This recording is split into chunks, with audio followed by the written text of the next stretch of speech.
What's up, guys? It's your bros here from Gold Dang Bros Gaming, here for Lucky Draw Podcast, episode number 23. 23.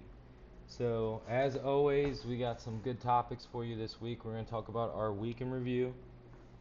We had the Lucky Draw Weeklies that poured in a bunch of different players. We extended it to 8 rounds to get more people into the tournament. We're seeing Black Bolt, White Flare all across the board. The additions adding into the Worlds format.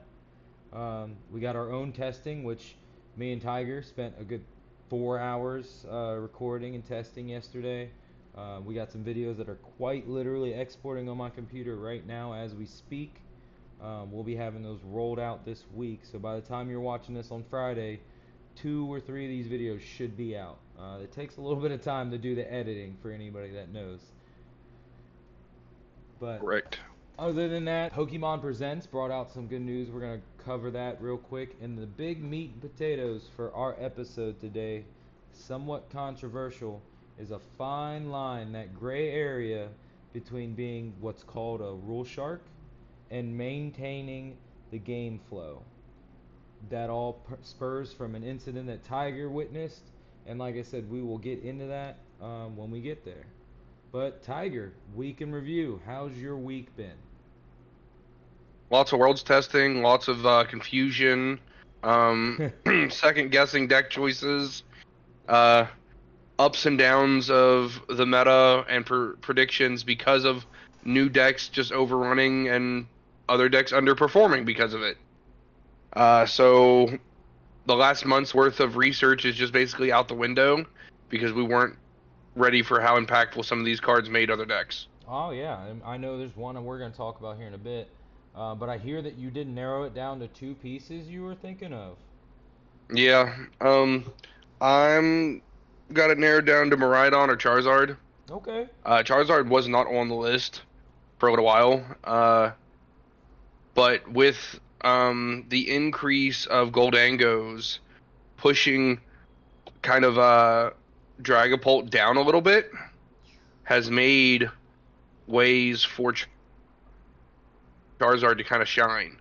Because other than Dragapult, Charizard has one of the best matchup spreads in the room. But like when Dragapult was the most played deck, you can't play something that loses to the most played deck consistently. Yes, I did it, and everybody knows that, but doesn't mean that it was the right choice. Okay. Well, I mean, definitely on the Don side. So Zard, we haven't really tested too much. You've played quite a bit of it throughout your career this past season. But Don, we have been testing. We have a video of us testing Dango versus Don, which will be up. We'll have the lists, we'll have the gameplay, and everything. But one of those impactful cards that Tiger was talking about, if you haven't seen yet, is this awesome combo right here. Air Balloon Gold Dango. That's one of the biggest things. Dango's up to the top. That's leading to why Tiger's also back on the Zard train, at least for now. It's something that beats it. Gold Dango has a great match in Nagardi. I have not yet lost to one since I've played it. So definitely a lot to talk about when we get into our weeklies, because I'll tell you right now, Dango is definitely represented big time. Yeah, Goldenko is putting in the work, and the air balloon just it makes it so much easier. For the combo that Shawn was talking about there, air balloon gives Pokemon 2 retreat less, and Goldenko has 2 retreat cost. So every turn, you effectively can, if something gets KO'd, you push up a Dango with a an air balloon, coin bonus for 2, then retreat into a different Goldenko, and you get coin bonus for 2 more. So you get at least +4 out of 1 air balloon. Yeah, it's nuts. And like I said, we have plenty of that in our videos. Want you guys to go and check them out. Let us know what you think. That one, like I said, all the Dango videos, they're all Dango versus the world is what we called it. So you'll see tons of air balloons and tons of double coin bonus. But first things first, let's get the smaller news out of the way. In my opinion, Pokemon Presents came out. Yours truly was featured in the first few minutes, which was pretty sweet. I love that picture of me and my son. We got that taken at Worlds last year. We were looking at the trophies. They asked us to do it again because they wanted to take a shot of it. and then asked if they could use it in the media, and I said, yeah, go for it. And it's actually been used pretty heavily in the media throughout the last season, since it was taken. So glad they used it. Glad that my phone was blowing up that day in the videos. You'll hear my phone going off. Usually I'm not that busy. It's people were letting me know, hey, you're in Pokemon Presents. It was a good feeling. So they did bring out some cool stuff pertinent to the TCG. Some stuff just out overall. The biggest thing, in my opinion, is World's Championship Day will be played in a stadium for the first time ever. I mean, How's that that? is a very impactful thing. I don't quite know how big of a deal it is to play in a stadium versus just a convention center. Um, but I mean, if it makes that big of a difference, I'm excited for it. First time going to Worlds, spectating or playing, so it doesn't have that big of an impact personally on me because I don't know what it's like any other way. Okay, that makes sense. I mean, given my experience from last year, going to Hawaii, it was great. Don't get me wrong, but I think for the competitors in the finals, it'll be like the bee's knees. You know what I mean? The best. I mean, all the spotlights on them. I mean, for everybody in each division of Pokemon, it's going to be a spectacle for Pokemon itself. But I do agree with stadium seating and stuff like that. You're just essentially watching on big screens. Um, but the environment's probably going to be off the chain. So I'm excited to see. I might not, depending on how much I'm in Play Lab. So I'm gonna sneak over if I can on Championship Sunday. Just depends on our schedule. Yeah. All right. Other than that, so we had Poke Park Kanto was kind of cool. I mean, we'll talk about that for a second. They're gonna build a real life Pokemon park in Japan. I thought that was sweet. I mean, obviously it's a little far fetched for a bunch of United States Pokemon fans to make it out that way, but if for any Yeah. reason that I find my way in Japan in the next couple years and that park still exists, I'm most definitely going to check it out. There's another place somewhere. I forget where it is. I'll look it up for the next week. Um, it's called the Safari Zone. Mm-hmm. It's just a virtual reality Pokemon park that you can go in with VR helmets and whatnot and catch Pokemon in the VR simulated amusement park. That's cool. Yeah, I'd definitely be down to check that one out too.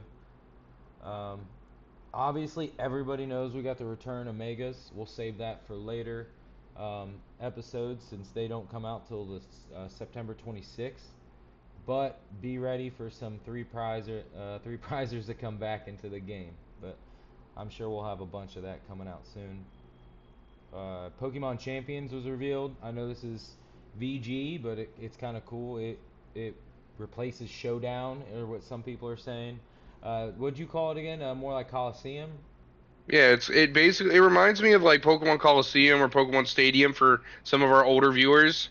Uh, it looks a lot less grindy. You just kind of play and put your stats where you want, so it takes out the hours and hours needed of VGC. You just kind of rent your team, buy your team, play with your team, and increase their levels and stats. That's awesome. Um, Last thing I got was obviously it's the thing they ended on, the big new game coming out, Legend Z to A. Um, I think it's gonna be great. It's coming out October 16th. So fall time, holiday time, classic Pokemon spirit is to drop a new game before Christmas. I mean, I know I'm excited to get it. I don't know if Right. I'll go out and buy a Nintendo Switch 2 for the Switch 2 edition, but it is tempting. I don't know if I'd buy a Switch 2 for it. Like Nintendo overall has been not impressing me with their stuff. Sure, Mario Kart World looks okay and Donkey Kong looks cool, but like the way that they're treating the consumers, I'm not a whole fan of that. But that's another discussion. We'll get ZA because there is a regular Switch version. Um, I don't grind it. I don't do things like that with it. I play the main story, get my favorite Pokemon of the area, and just have fun with it because that's my cozy game, as people would call it. Um, just kind of chill, get my team, and coast through the gym leaders. But I know there's plenty of people out there that are excited for the mechanics to come in to change the way VGC will work for a very long time. Exactly. So all our VGC fans out there, be prepared. So you got that. You got the champions, and you got Legends Z to A coming out. That's going to impact your game, and we'll see if it impacts ours. I play it for the fun too, so that's pretty much what I do. Run through the game about 2 weeks, put it down, get back to what I was doing. The only thing I will say is that we all need to band together and make them fix Dragonite's Oh Mega, my like gosh. they bullied um, Sega into fixing Sonic. We need to bully creatures or Game Freak into fixing Mega Dragonite. I He can't looks bad. I can't believe I forgot that little note I put over here. But yeah, we literally were testing, took a break, or we were done. I can't remember. And Tiger was like, "Did you see Dragonite?" He's like, "They massacred my guy." And then on Facebook, go figure, the algorithm heard it. I saw a little, I don't know if it was just a reel or what it was. Sent it to him. It's the same thing. And let's bully them to fix it. I don't know. They could have just done big wings, like Oh, giant they could have wings. just made his regular wings into bigger wings. They didn't have to turn his antennas into wings. Anybody else who is not a fan of this, let's give an F in the chat for Dragonite's Mega. Right? Fix that mega. It's the only thing I ask about this game. I don't ask for much in Pokemon. I don't expect much, but do not ruin one of the goats a Mega. Alright, so moving on. We got, like I said, our testing videos. Those are going to be out. We did Dango versus Don. We did Dango versus Poltnor. And Dango versus Thornspolt. And keep in mind, those Polts and Thorns were builds of Tiger's creation. So not necessarily standard, but not far from it. I'll let him speak on that here in a second. But those are going to be great videos to watch for anybody that's wanting to see Dango in action. Doesn't necessarily lead up to the hype. It is sometimes fragile to things in the meta. But if you want to speak a little bit on your builds for a short period there, Tiger, on why your Polt and Thorns Polt are a little bit different. For one, Thorn's Pole just isn't really in the meta right now at all. But minus straight Dragapult, it has a decent matchup spread. Toedscruel, the baby Toedscruel shuts down Superior Energy Retrieval, Night Stretchers, things like that. Thorns turns off Jellicent EX, turns off Ogerpon, turns off Goldango, turns off Genesect. There's a lot of things that right now it's just shutting off. And if you can get it to stick for even one turn, all right, turn one, we trolley TM Evo. Turn two, we start swinging with Thorns. And if you get it stuck for one turn, that's all you need to win that game a lot of times. Yeah. Understanding that there are some decks that run bundle to get around it, so preemptively understanding if you need a second Thorns down to play around the bundle play. But other than that, Thornspolt has a good matchup spread right now. It just has a bad regular Polt matchup. Yep. So um, no, Go go ahead. ahead. No, you go. If you still got more on that subject, I was Oh, just I was gonna gonna go. jump to another deck. Go ahead. Go ahead. The Dragapult Dust Noir, like Shawn was talking about as well. Actually, Azul just posted a video of like a straight Dragapult, with that's actually really similar to what I'm playing, with the candies and the crystals. But mine has Dust Wars. His was a straight Polt. Um, it's just the meta's getting too stale for Dragapult to be able to Badoo for 5 turns when you have turn 2 Goldangos through item lock, turn 1 Miraidons, Gardevoir using TM Evo. There's just so many things. Grimmsnarl using TM Evo. People are just building to just say, I don't care about Badoo. And I wanted to capitalize on the fact that everybody else is building to not say Badoo and use TM Evo. So, yes, there is Badoo and Dragapult. You almost have to play it. But this is more of a candy, go fast. I want to beat you before you can set up. Yep.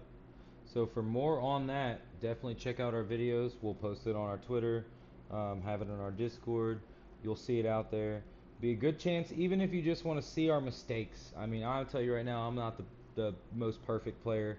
Make a lot of mistakes, but my goal in this whole thing is that everybody learns from what we do. We go through it so that they learn, and if it's making fun of Judge Shawn over here who makes mistakes, that is what it is. But I'll be the first one to tell you, you can only be a player and you can only be a judge. You can't be both at the same time. So when I check into player, I am not as good as when I check into judge. All right, working on that. I'm working on And vice versa. When I check into Judge, I am not as good as Shawn. that. So that is why we complement each other. Bingo, bingo, yin yang. So moving on to our weekly tournaments. If you haven't heard, we've been running our weekly tournaments. They were Tuesdays, noon and 7. Maintenance has been historically on Tuesday now for the past 2 weeks. So now we're looking at a Tuesday night and a Wednesday afternoon, which is still pretty cool. We maxed it out, bumped it up to 8 rounds. Both of them had enough numbers to go to 8 rounds. Last night didn't because there was a little confusion. But there was 213 registrations with 176 checked in and ready to go. So that's good conversion. This afternoon was about 136 all checked in. Understandably, a lot of people work during the day. So, but the meta is what we're interested in, and like I said in the video, we'll show this on here so you guys can see it. We'll pop us in a little screen. But for the Lucky Draw Weekly number 5, which happened Tuesday night, the meta was Heavy Grimmsnarl Frostlass, 51.67%. You had Charizard Pidgeot, look at that, at 37.5. Bolt at 51.92, which makes sense. Or I'm sorry, that's win percentage. My So that bad. doesn't math correctly, sir. No, that's my bad. Let's restart that one. So, on the Lucky Draw Weekly number 5, you got Grimmsnarl at a 9.26%. You got Charizard at a 7.41, tied with Raging Bolt and Goldango. Gardevoir and then Dragapult at 6.17. So pretty evenly spread out for Tuesday night. So the good news and bad news about a spread like that is there is no metagaming. Just pick your favorite deck and play. Yep. Which for competitive sucks. For the casual players a lot better. That you can blame your losses on variance a lot harder. You can blame your losses on, oh, I didn't get to go X in my online event versus a bad matchup. It's not like we have a 20% deck right now and you're just like, all right, cool. My deck doesn't beat this, but I can beat a bunch of other stuff, and you just ran into that a bunch of times. Well, you chose to lose to the most played deck. When most played isn't even 10%, you kind of can't really metagame for that. Exactly. And again, this was the bigger one with 176 players, which I know it doesn't pair up to some of the larger tournaments, but our tournament is meant to be kind of quick, short, sweet, get your play in, and have the rest of your night/day depending on your time zone. Yeah, to reiterate with that one, we do have a cap versus like Smart's stuff and late nights where they don't have caps. We do cap our events because we don't have 6, 7, 8 judges to run this. It's just us. So we do apologize if there's more people that want to get in there, but also you can sign up the moment you see it. Exactly. Waitlist is always there, so if people don't check in and don't do due diligence, you can get in. So moving on to the actual win, we'll go through the top 4, which is great. So we had Zach Pra with a Goldango, very similar to the one you guys will see in our testing videos. Got a 6-1-0 record. Right above him was Quinn Davis, an Ogre Raging Bolt, 6-1-0 as well. Right above him was a Dragapult Dustnor, okay, at 6-1-0, and coming in undefeated and winning the Lucky Draw Weekly number 5, we had Cat Lung with a straight Dragapult at 7-0. Woo! So looking Good at this job. list for the winning one, no candies, Neo Upper as their A spec, Yeah, I went and looked at it. It just kind of looks like Tord's list with like a couple modifies Yeah. pieces So to it.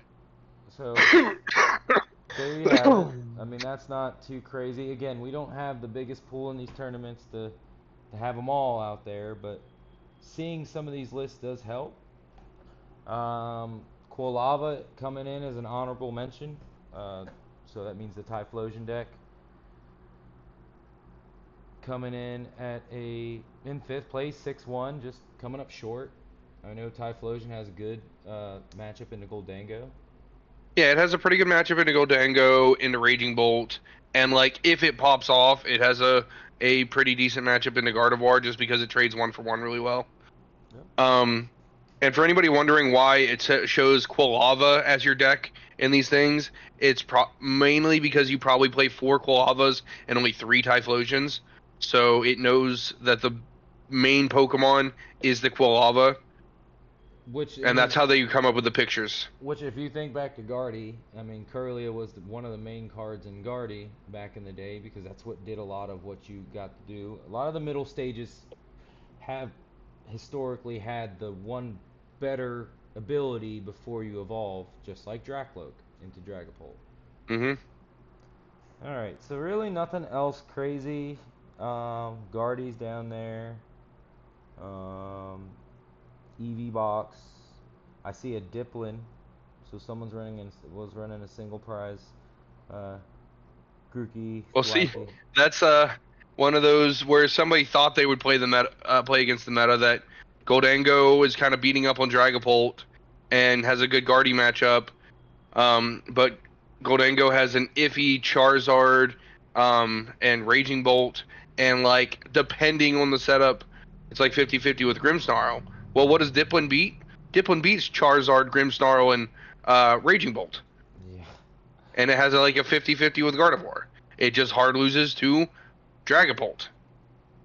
If legitimately, if Dragapult wasn't in the meta, our meta would be so wide, it's nutty. Oh, it would. All right, so moving on to the tournament that just finished literally an hour ago, a little hour and a half ago. We got the Lucky Draw Weekly number 6. We'll go through the meta here. So, big time jump in Goldango. There was 25 people out of the 136 that chose to play Goldango, slapping it to almost 15%, just dominating the board on the percentage there. Coming up in second, you had Charizard, Pidgeot, Dragapult at a 6.59. And then rounding that out, you had a Grimmsnarl, Frostlass, and Raging Bolt. So somewhat similar with some swapping places. What do you think about that one there, Tiger? You want to say that again? Sorry, somebody reached out to us about a question. So repeat that, and then I'll Yeah. ask you the question that we got asked. No, you're good. You're good. So, like I said, Lucky Draw Weekly number 6. You had Goldango in. 25 players chose that at a 15% share. Again, this tournament was 136 ready to go. Charizard, Pidgeot, and Dragapult tied at 6.59%. Grimmsnarl, Frostlass tied at 5.99%. Again, same kind of spread as last tournament where it's pick your favorite deck and run, except for Goldango jumping through. So my question there was, what do you say about that there, Tiger? Goldango is probably close to S tier. I mean, it is S tier, but it's probably as close to BDIF at this very moment as you can be with a deck. Um, and that's what happens. BDIF gets picked the most. People also just like to draw cards and hit hard. That's kind of like our motto for things. Um, so understandably, that will make people want to go to that. Goldango's just kind of fun. Announce coin bonus. Announce make it rain. Throw some energies at people. Like it's fun It's to fun. play, and it's actually doing well. So you will also gravitate more of the less competitive players that still want to win, because Goldango is technically an easy deck to play with a high ceiling to master. Agreed, Um, agreed. and then the rest of that is all: can I beat Goldango, or do I beat everything that Goldango beats? Or Yeah. yeah, do I beat Goldango, or do I beat everything that beats Goldango? is what that looked like. Yep. Then coming into, like I said, we'll rock the top four since smaller tourney here. Um, top four. So I'm not gonna try this name because I'm gonna really mess it up. But it was a Raging Bolt coming in at 7-1. You had Kim come from, uh, yep, Kim coming at 7-1 with the Eevee box. And then the top two are what I'm looking at here. You had Alester Taw 7-1 with Gold Dango. So Second did we have a place. four-way tie for with 7-1? Yes, that's Oh, what I was getting at. The second, third, and fourth place was a four-way tie coming okay, down to so it's a resistance. three-way. Okay. Yeah, three-way. I'm sorry, coming down to resistance. So the winner opponent's win percentage was 60.94, and the next lowest one was 60.49. Half Which is less probably the than. difference of who lost in the final round. Yep. Had an 8-0 on their resistance. Right. Now, the 8-0 that we're talking about was a Crustle build. Go figure. Now, I have not touched this Yeah. list. I have not really looked at this list. I'm going to open it as an image just so I can see. But I'll let the Um, resident cook in the kitchen speak on I'm gonna. Crustle for a minute. There's three different ways to play Crustal right now. Um, there's Crustal Thorn, Straight Crustal, and Crustal Walls with like Cornerstone, Mimikyu, and Monkey Dories. Um, but all of them just destroy Goldango. You can't pump out enough uh Scizors to win that matchup. It's just not possible. So like again, that was a hey, 25% is Goldango. 1 in 4 of my games should be an auto win. What does this beat? Should beat Raging Bolt. Should beat uh lower level Charizard players. Should beat Grimmsnarl. Who does it not beat? Guardy. Who's been pushed out because who's taking a slight dive in online events? Guardy because of Goldango. This deck should beat what the heck is it? Dragapult. It has a really good matchup spread, other than it loses to Guardy and Ethan's very, very badly. Hmm. Yeah, so But taking Miguel. a bad matchup into Ethan's is a fine choice when you choose your deck. Yeah, that's true. I mean, that's one thing you got to look at when you're looking at a tournament on its size and things like that. So Miguel did well with it, like I said, 8-0, so his strategy paid off. I mean, can't really say it didn't. So other than that, we'll have our tournaments next week. Again, we'll just go with the same Tuesday night, Wednesday morning. Um, Biggest difference is I will be traveling to Gen Con. So I will be heading out to Indianapolis. Still figuring all the little details of it.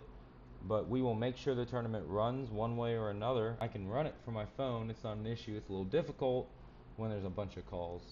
But we'll get that figured out. I'm working the PM shift, so I should be able to run it at noon. Um, Plus, we're arriving on Wednesday, so we'll get all that Um, figured out. But definitely be ready to rock next week. but yeah, Sean, the question that we were asked, Yes. uh, if people are in Top Cut in a cup and they go 1-1 and the time runs out of time to finish game 3, what happens? This is not finals. This is just Top Cut. Top cut single elimination. Yes. So time goes out. It's 1-1. Well, I mean, tiebreaker criteria would come into play if there is nothing that breaks the game, being in single elimination leads to a lot of different areas there. So they're 1-1. In top cut was top 8, doesn't matter as long as it's top cut. They go into time. The game itself would check to see if there was a win condition on the field. If there wasn't, it would be a sudden death game. there has And to be is a winner. There has to be a winner in single elimination is what I'm getting at. right. So there would have to be something now. This is last year's time with +3 rules. Next year's not in account. I know. Well, actually, if they're talking about for this, no, if they're talking about for this season, it does not take effect until September.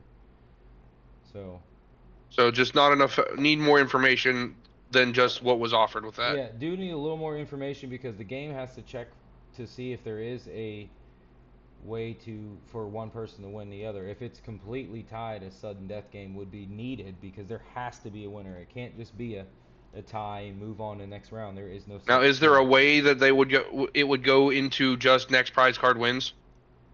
Well, or From first most prize cards. So say they got started game 3, and uh, they're at like 1-to-1 prize card left, one and to it legitimate, yeah, 1-to-1 prize card left. Does that change anything? Do no, they have to restart completely yeah, because of that? it would be for if there isn't a clear, if it was 3-1, 2-1, and there was a clear prize advantage there, that game does have a clear winner because it goes through the checks. I think of it as like tiebreaker in wrestling, not to bore a bunch of people out there with wrestling, but in a dual meet you go through different things like takedowns, pins, takedowns, techs, stuff like that to see who would win when the score's tied. Same deal here. Because there has to be a winner to move on to the next round. Both players And cannot move on. what scenarios would it be where they wouldn't restart the match? They would just continue to play until a winner was crowned. Like I said, if we go times called, are turns enabled? If turns enabled, they would have their turns. Right. This is after turns. Yeah. Like I know in finals that they've on at regionals they just go to the next prize card wins. What scenarios change it to where they have to restart versus just going to the highest prize card? Honestly, I think my butt has stayed so much in sides that I haven't seen much of that, to be honest, firsthand. It's a tough one. Well, then we'll add that to the list of things for us to answer for on next Yeah. week, guys. Yeah, because that's the biggest thing there is having more context of being at the table, seeing the game, does make it a little different than making the call on that. But again, the main thing is there has to be a winner in single elimination. The game can't tie. The game checks for win conditions. If win conditions aren't available, it used to be a sudden death game. I can think back to last year. That's what you just line up for a sudden death game. First prize card wins. Some decks favor that. That's the problem there. Some get a one up. Roaring Moon is one that comes front to mind. It's super easy to set up a Roaring Moon and KO for game because you take first prize card. Poison decks, Moon, Raging Bolt, those things that can take a prize card on turn 1. Yeah. Um, but yeah, so I guess the biggest thing I went ahead and answered them back with a we need a little bit more information than that. But I guess the questions that we need to look into is what circumstances causes a complete restart of the game versus just going to the next prize card. Got it. And honestly, that is a great caveat into our more important and final topic we're going to talk about because we do got to get this man to his sign-ups. He's got to be available to sign up for Monterey Regional. I'm just going to go ahead and pull it up on there, guys. So if you see me looking down, that's why. So, our bigger overlooking topic after we covered all the stuff this week for the past 30 minutes here is what we're calling the gray area. Now, take this with a grain of salt. This is our controversial topic we decided to talk about this week. But the fine line between what's called a rule shark and maintaining proper game flow. Now, before we go into any further on this, I'm going to let Tiger, when he gets done setting up his sign-ups on Monterey, explain how we came across this topic because there was an issue at a tournament that led him to think about this.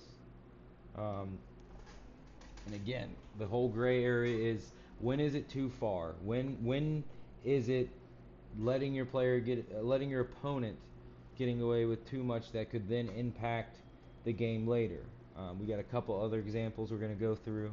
But Tiger, lay it down on them. Let them know the situation that even brought this question to the front of our minds. Okay, so um, this gray area that we're talking about is like people like the shortcut.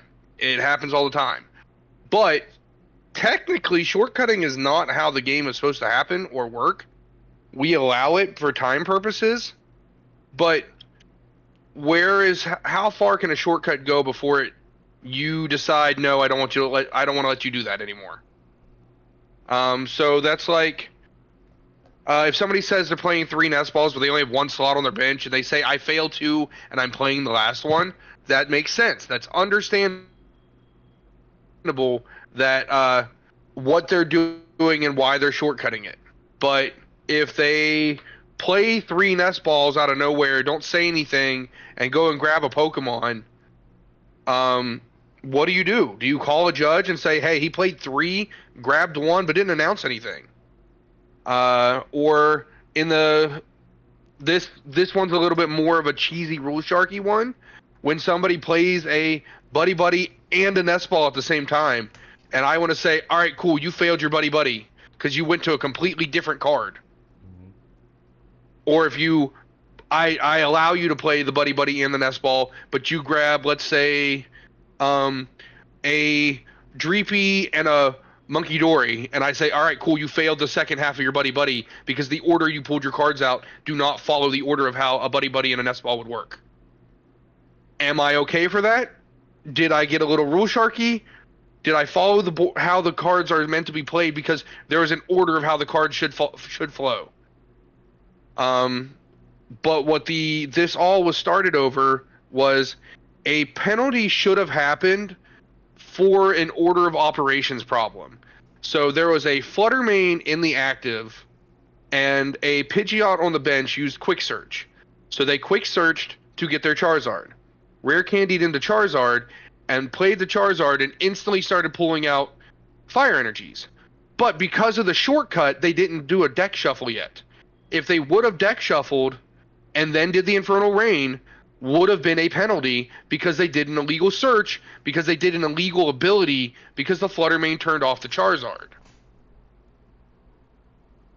So where do we draw the line of what do we do here? Do I just say, no, you can't do that, but you went back through and started deck organizing and shuffling because you finished your Pidgeot search? Well, no, you're already on the Charizard Infernal Rain at this point. You shouldn't be able to go through your deck at all. But I was already in there, blah, blah, blah, blah, blah. These are where the gray area comes in of what's the spirit of the game, what's maintaining board state, and what's rule sharking. Yeah, so that example right there is what brought us to a couple other examples that we kind of fall in line with that one too. But that's the thing, how far do you let it go? There's been games that I've let people get away with things not egregious, no one was saying cheating, but like messed up, and I'm like, nah, just play it, fix it, you know. And given the setting, it's fine. But as you get more towards the top of the pyramid, you get more regional, international, top tables, things get a little more tighter. Tension can be cut with a freaking feather. Um, so unresolved actions, that's kind of the whole buddy buddy nest ball thing. And we asked a few people at Insight at our play group about it. And again, that one is kind of cheesy in a way, not cheesy bad. I mean, but to a sense, if you play the buddy buddy and nest ball at the same time, my thought is you should find the 2 buddy buddy Pokemon first. Correct. Then find the nest ball Pokemon. For example, whenever I play cards, and Tiger can attest to this, and I set my hand down, I have my deck, I have all where everything's at. If I pull something that goes to my hand, I reveal it by putting it on top of the pile where my hand is, point to it, say to it, show something, leave it there revealed, and then say I did the buddy buddy. I'm going to buddy buddy the 2 to the bench, announce, and then the nest ball, again, same thing. Boom, say that nest ball is an ultra ball. The sequences there should still be buddy buddy, so find Gimmighoul, ultra ball, found Genesect. It wasn't Gimmighoul, Genesect, ultra ball. If I stacked them in my deck that way while I was searching within that 10, 15, 20 second time, that's fine. Because again, we're in an area where players want to finish games. That's where this really comes down to. It's not so much of I want to push the rules or I want to get a prize penalty. It's I want to finish the game. Now I might be wrong. Correct. Some other players don't play that way, but I know me and Tiger share the same philosophy. We want to play a good game. We want to get into it, but we want to finish that game. Ties do not directly help anybody. Not at all. So that's my take on the whole unresolved, the buddy buddy nest ball thing. Is it a little cheesy? Cool, but like as a player, just do the right actions in a way. Just don't, don't just Exactly. Like if you wanted to play your buddy buddy in nest ball, I got no problem with you doing it. Just do it the right way. do your buddy buddy, then your nest ball. Especially in a bad matchup, I'm gonna call you on it. Like Yeah. it's not a personal thing. It's not a rule shark thing. I'm going to take your slip up is what I'm going to capitalize on. Yeah. Like if I would have been a little bit more aggressive about it in the matchup that had happened, I would have won this cup challenge, whatever it was that I was in. It was the finals match, and it was Charizard versus Poison, and Poison doesn't really have that good of a matchup against Charizard. So there were many times that he was like Arvin and Pidgeot at the same time. Well, all right, you fail your Arvin, so you can do your Pidgeot. Cool, but I didn't say that. But the biggest thing is that I also didn't push the issue to get a 2 prize penalty on him for the Charizard thing, because he Charizard in front of a Fluttermane, which if he would have just read the card, he would have known he couldn't have done that. RTFC. Because he had a Charmeleon on the bench, and he could have just evolved it, attached an energy to the front, and retreated, and none of that would have even happened. So his misplay hurt him, and I didn't push it, so I lost the game because of it. So the next one we have was double actions, but that kind of falls in the same wavelength of the unresolved buddy buddy doing two things at the same time. So we kind of already really covered that. A little bit of double actions like Tiger just said with the Arvin Pidgeot. So there, you covered that exactly. So we'll jump ahead to another one that we decided to call soft selections. So this is when you are playing a nest ball, but you're not sure what you're getting. You pick something out, put it down on the field, still keep looking through, and then you're like, oh wait, no, I want to get this. That's one that I think falls in the gray area of what we were discussing. Kind of brought it up as a topic, so wanted to talk about that a little bit. How do we feel about soft selections, Tiger? A lot of times it's something that can be easily fixed, but there's a lot of players that go by the rule that once your hand comes off the card, it's been played. Exactly. So like if you pull it out and you put it face down, or if you pull it and put it in a random pile that's not your bench, not your hand, not your deck, then like while you're still looking at it, that hasn't technically been played because it's not in a play zone. But if you take a nest ball and you play, I don't know, Pheasantipity and put it onto the bench, and then you realize you've completely taken your hand off it, that Fez went straight to the bench, you have done doing your things, and you're like, oh, I need something else, and I want to say, no, that Fez will stay because you died to poison or burn or some other status effect, and then you realize the Fez can't work. That's tough on you. Exactly. You made your full decision, you played the card and put it into the play zone, and then decided that it was too late. Yeah, so on that note, on the flip side, one way to fix the soft selection, do it all the time. Find what you're looking for, put it at the front, put it at the back, stick it up into your deck so it's sticking up like a fan. Put it upside down, whatever makes you happy. Just do not put it into play. Take your seconds, your 5 to 10 seconds. You should already know what your couple targets are. Maybe you don't know what's available, and that's prize checking. We get into that next. But you've already prize checked, assuming this has already been done. So your soft selection is one of 3 targets, maybe. So you find 3 targets, put them to the front. Again, for example, Buddy Buddy in the new Goldango playing yesterday. I Buddy Buddy, but I'm not sure what I want to Buddy Buddy for. I will pull all my Buddy Buddyable Pokemons to the front, and I will see what I have available. Maybe it's a Gimme Gimme, maybe it's a Gimme Scyther. Alright, so now I'm looking at Gimme Scyther. Let me take just a couple extra seconds. Scizor, is it there? Cool, Scissor's there, or hopefully I'd already did my price checking and knew it was there. Put it down. I think that's a simple way to fix the soft selecting so that people don't have to have that issue. Correct. That is leaving it in your deck, at the front of the deck, the back of the deck, standing on top of it, like just in your other hand. All of those things are able to be okay, but once you put something in play, your opponent is technically allowed to say it's stuck. Yep. So falling in that gray area, as we get into the next season, keep that in mind. Maybe try to. It's taken me a while to change my play. A lot of indirect coaching from Tiger over the past couple years on how I get my play done, and it's worked out a lot better. Um, Going into that, the next one we kind of led into it with prize checking. This is everyone's favorite topic on whether prizes should just be revealed. Um, Prize checking, as a judge, we let a lot go in the first round. First look is what I'm trying to say, not first round. Um, it's known, like unwritten rule. Everybody gets it though. If Tiger's gonna look in his deck for 20, 30 seconds just because he wants to make sure everything's there, I'm going to have that same amount of time. But when it comes to 2 minutes of looking at something and reorganizing the deck, like I've known players that quite literally time themselves to reorganize their deck as fast as they can so they look through it a certain way, and that's their prize checking. That can sometimes take an immense amount of time. It can, and because of that, that means that you are going to take 3 times as long to shuffle to get and true randomization. So there are something that Shawn and I have been talking about, different levels of prize checking.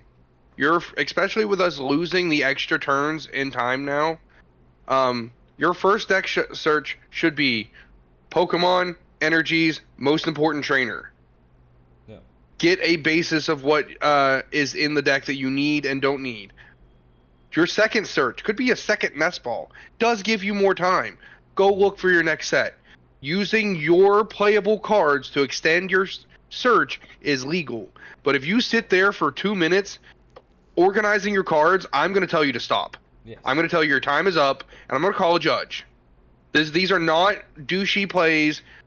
We have 50 minutes plus 1 turn. And if you do this, if you take 3 minutes, and then for 3 games, we have legitimately now have to do 3 games in 40 minutes plus 1 turn. It is not anything personal.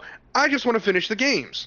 Yeah, to allude a little more on that, this is what happened in our little kitchen talks of this topic, was we did a little bit of averaging here. So let's just say a player takes 2 minutes each time to look at their prizes. And we can even say on the other side, the other player doesn't take more than their regular normal amount of time. But if they do that each game, and they go 3 games, that's 6 minutes off the clock. Now let's throw in that the player on the other side of that 2 minute check wants their 2 minute check. Now we're talking 4 minutes of just checking each game. That's 12 minutes. Now, mind you, we still are playing a turn. Some decks will play longer turns during certain parts of the game. Goldango, playing testing. It's just what's in my head. A lot of my turns in our games, you guys will see, were quick. A lot of my first turns, I should say, were quick. Buddy, find this, put it down, pass. Or I'm going second. Buddy, play this, attach energy, minor errand running, pass. But then there's other turns that take longer. Guardy is one that takes longer turns. So as those turns take longer, we're extending that 12-minute time to 14, 16, 20 minutes of that 50 plus 1 gone out the window, and you're still expected to finish the game. Now I can see Tiger's working on his sign-ups because 6 just hit. So the next part on that was prize checking in what we called stages. We kind of alluded to it with checking for what you need. But for example, if I'm going to buddy, top thing in my mind is Pokemon. So I'm going to see the buddy old Pokemon. Am I just wrong? I think I'm just wrong that I think I have to wait 2 more hours to do this. Because it's 7 p.m. Central Time, and we're ahead of Central. Oh, maybe we looked at it wrong. Yeah, so I have to wait till 8 o'clock to register, I think. Well, it would be 6. Yeah, then we're good. I've just been completely failing understanding time zones and whatnot. So all of you guys can give me a shout on Tiger sucks at doing time zones. All right, so Because I've refreshed it 3 times at 6:01 and it says wait till 7 p.m. CST. okay then. So we did it wrong. All right, so no Monterey signups yet. We're still gravy. Um, but aside that, we were talking about prize checking, staging. So staging your prize checking. My example was that if I'm checking for Pokemon, I'm gonna look at the Pokemon. While I'm looking at the Pokemon, I'm gonna glance at the energies available. For Goldango, again, that's my biggest example. ESP, is that pink card there? Okay, cool. Now Genesect, is Genesect gonna get Scizor and Goldangos? But those are things I can stage out as I play cards in that turn. And I'll let Tiger go ahead and pick up from here and further explain the staging of your prize checking. Okay, so yes, like I was saying earlier, stage 1 is your necessities when you're playing turn 1. What do you look for? Basic Pokemon. What do you look for with your basic Pokemon? Do I have the evolutions? Uh, how many of them do I have? And my energies, because those are super simple. You should know your deck enough to know I play 20 Pokemon. I play 9 energies. I play 4 bosses orders and 4 counter catchers for whatever reason. Okay. Do I have my 4 boss? Do I have my 4 counter catcher? Do I have my 20 Pokemon? Do I have 9 energies? My first step of prize checking is done. Whether any of those are prized or not, I know at least X amount of my prizes now. If none of those are prized, I'm probably going to have a pretty good game because I'm not worried about anything else. I didn't prize a Pokemon. I didn't prize an energy. I didn't prize any of my Gust. Now, something like an Ancient deck. Let's use Raging Bolt. Raging Bolt needs to look for energies. Pokemon, Saudas. How many Saudas you have can affect how you play the game. How many Saudas and Crispins affect your energy acceleration. So those are the things you look for. Your A spec is always going to be something you look for anyway, but it's a pink card. You don't have to look too hard. You're just going to see it. And then in the middle of the game, when you're trying to make plays for your prize mapping, and for anybody who doesn't know what prize mapping is, it's understanding how to take the most effective KOs to get all 6 prizes. So for like Raging Bolt, they want to go 2-2-2 unless they have to use Baby Bolt and Snipe sometimes. Then it might be 1-1-2-2. That is how you prize map. Because you really don't want to go 1-2-2-2 because effectively you'd had to take 7 prize cards then. Yep. But back to what we were saying with at the end of the game when you're looking to close out a play and you're like, all right, if I have Sada plus E-Switch plus I don't know, energy retrieval. I can get my 5 energies attached to this 1 Raging Bolt all at the same time, or whatever you would need to get the game going. Because you had to get Sada for 2 energies on board, attach for turn, and energy retrieval to get 2 Teal Dances done. And you didn't have any more energies in deck of the right color you needed. So now you needed to get 2 grass out. You had to Sada 2 different 2 lightnings because all your lightnings were gone, or whatever color is gone. And then you had to get a attachment for turn and E-switch it because of whatever purpose to get your I don't know, because you had 2 fightings left on your what is it, Slitherwing. Yep. Sorry guys, trying to figure out a scenario out of my head. So you had two fighting energies on your Slitherwing, and you had no fightings left in deck. So now you had to get your Sada for 2 lightnings, E-switch the light fighting off the Slitherwing to the Raging Bolt, and then you had to use double Teal Dance to get energies onto the whatever, or just energy plus attachment onto your Teal Masks. That got you all your energies you needed for a final KO. Those is how you plan out a turn, which is, and then goes with your prize mapping. So if you had to prize map playing out a turn where you had to take a Slitherwing and then get an E-switch to get the energy off the Slitherwing because one of your last fighting was prized, And if you didn't hit the fighting energy out of the prizes, you had to plan around that. So that is prize mapping with preemptive turn selecting. Yep. And those are those upper level skills that Tiger's touching on that make the difference between what everybody calls pro players and your everyday casual players. And I mean, I see it day in, day out from local scene sides to doing mains last year. Those little small things, knowing the counts, a lot of luck. I mean, because again, we're shuffling those cards up, they're going over. But knowing what's over there and understanding how you can get around not having access to that card is the key to winning the games. I mean, it's just plain and simple. I don't think there's anybody out there that'll say otherwise.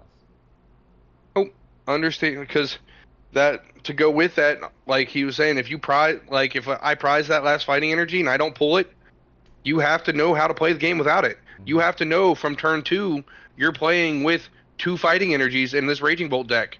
And Slitherwing is going to be your best KO option for a Pikachu or something. Mm-hmm. And if they go around it to leave the energies trapped, you have to understand, what do I do because I need to get that extra energy off. So knowing your moves, knowing your deck, and knowing your prizes are how you win the game. Yeah, I mean, I can't even say it anymore. Time isn't necessarily the main subject of what we were talking about, but in that scenario, if you're doing that in game one, game two, and you realize your biggest piece is prized, you know, a little caveat to that is that's the time to scoop. I know we've talked about this in previous podcasts. This isn't the scooping one. We're not going to get deep into it. But those are the elements that then lead you to that decision so that you might come out of that set on top. Correct. So, like, say, we'll give you a scenario where you might even be in the lead, but you lose because of it. So, we'll use Raging Bolt and the Slitherwing again. That so you got down to two prizes, and your opponent is at four prizes, but they have cleaned up off the board anything that can be KO'd from a Slitherwing. So you went down to two because you took a KO with a Slitherwing. They went down to four because they got to take a boss KO on something because they've been pre-planning. They're at four. You're like, all right, cool. I don't have access to my last fighting energy, and I don't have an E switch. I have to KO my own Slitherwing to get the energies off it because you have Latios on board, so you can't retreat it. Things of something of that nature. Um, and now you do that, and you give your opponent a prize card. Well, now they're down to three prizes, and they got a three prize turn the next turn. So understanding that if they have the ability, so let's use Dragapult, you might be so far ahead, but we all know that Dragapult player has been pre-planning to take a 4 to 5 prize turn at the end of the game. You don't have your way to take this last two this specific turn. Scoop. There's no reason. Don't make them go through all their actions and waste more time, especially if it's game two and they're knowing that. You know what I mean? It's every situation is different. No one here is ever telling anybody to just give up, but know when you have it and when it's just not possible. Period. Correct. That is one of the biggest things because let's say you did play it out and you're like, all right, if they whiff it, I win this next turn. Cool. I'm happy for you. But Dragon Ball plays 4 Ionos. You do that. You KO yourself. You give them a prize card. They do all their actions. Do a counter catcher because they're still up on prizes because you only put them to 3 and you're at 2. They go set everything up, counter catcher, something that won't get knocked out. Iono, punch and spread a bunch of damage. You now have 2 cards to figure out how to get 5 energies on the board this turn, Yeah, good luck with that one. and they have to be the correct energies. Yeah, that's rough. But yeah, that was our main topic. Again, like I said, gray area, a little controversial topic. No one's telling people to be rule sharks, but the same token, depending on how far you want to take this game, you need to know what's allowed, what you can do, and the proper way to do things. Shortcuts are cool. We get it. We want to get through the games, but just do them properly, is all I'm trying to say. Correct. But yeah, if you ain't got nothing else, Tiger, I think That's all I have written down in my notes. That's it for me, man. I got off my chest what I wanted about playing actions and getting called out on them. Is there a rule, just for double checking for everybody? Is there a rule in the rule book that says that I said you failed your action? Like, is there, like, if you said they failed their action, they moved on to something else completely different, and now they want to go back to it? No, like if just the in general, if they try to do more than one action and I said you failed it. Well, there isn't necessarily anything in there specifically to say that player can, like, say they failed or anything, but the idea is that the actions get resolved as they happen. Correct. So if they Yes. do these and I said, all right, cool, that one's been resolved, go to your next action. And they That say, no, no, no, I'm doing it at the same time, who wins that argument? that's going to depend on, and I'm going to put this one way, that's going to depend on where you're at, locally, regionally. It's going to depend who your judge is. Because again, the spirit of the game is that we do want to rewind everything as possible. But if someone is doing this over and over, making things as something that we can track, then it's a different story. And your local judges will know those players. I mean, Mm-hmm. the regional level, we know those players. There are players that do things that keep a history on themselves, like not in a bad way. No one's saying they're scoped down on and watched, but in one tournament, if you have two or three calls of the same action, you're going to get looked at for the rest of that tournament for that action. It's Correct. plain and simple. So, in my take on that would be, I would get a judge involved, tell them the situation calmly, expressively, without being over like, I want a two-prize penalty because he did this and failed the action. But be like, judge, he's playing this, not maintaining game state essentially by letting me know what's going on, so I can't follow, and I want to be able to follow to make sure everything's right. And in that situation, most times I'd see a warning going out first. Tell the player, hey, all right, cool. Finish your actions. Be clear, concise about them. Then move on to the next one. But if someone continues to do that and cutting things off, or again, then your situation with the Charizard. I mean, that one was just happenstance that they hadn't shuffled yet. Like straight up, that So they were doing too many things. the shortcut allowed them to still be in there because they had just did it. So now it didn't matter. It could get wiped away. It could get de-escalated, which is again usually the goal on most penalties, because it does read in the penalty book like when we're judging, we're not judging to assume malicious intent, not content, intent. We are assuming Right. that everybody is just, it's an error, it's a mistake. That's why they are called gameplay errors, Mm-hmm. not my bads or that person's faults. They're not called gameplay Right. faults, gameplay errors. So yes, what we're not trying to tell people to go out there and uh just chintz every chance you get to get a prize penalty or to force your opponent to stop doing things. But there are parts where they can be doing too much at one time. It's hard to follow. They can be, especially if they don't speak about what they're doing. Um, Doing 3 to 4 actions at once can shortcut too far. Um, I've had it to where this was just I didn't follow the whole thing. I knew what they were doing. This is an older one. They used Forest Sealstone, so this is an older time. They Forest Sealstone and then went and got Comfy plus Greninja, and we started playing. And then we realized he forgot to go get his VIP pass because he just skipped the action. We knew what action he was supposed to be doing, because we talked about it and he even said it, and I was like, all right, cool, whatever. And then he did some stuff and we realized he didn't pull the VIP pass out, Yeah. which then went to a game loss because too many actions were done. And it's because of how the way VIP pass works. VIP pass is a turn one action only. For those who weren't here during that time, you could go find any two basics and put them on your bench. So he found another VIP pass off of his Comfy and Greninja, which then caused a game loss because the percentage chance increased that he would have found another Battle VIP pass from doing those draws. It wasn't just a 2 prize penalty, go pull a VIP pass out. Because he found one, it was a game loss. If he wouldn't have found one, it probably could have been de-escalated to a 2 prize, and they pulled the VIP pass out. Yep, But I couldn't say it any better. As he essentially put 2 basics on the bench for nothing.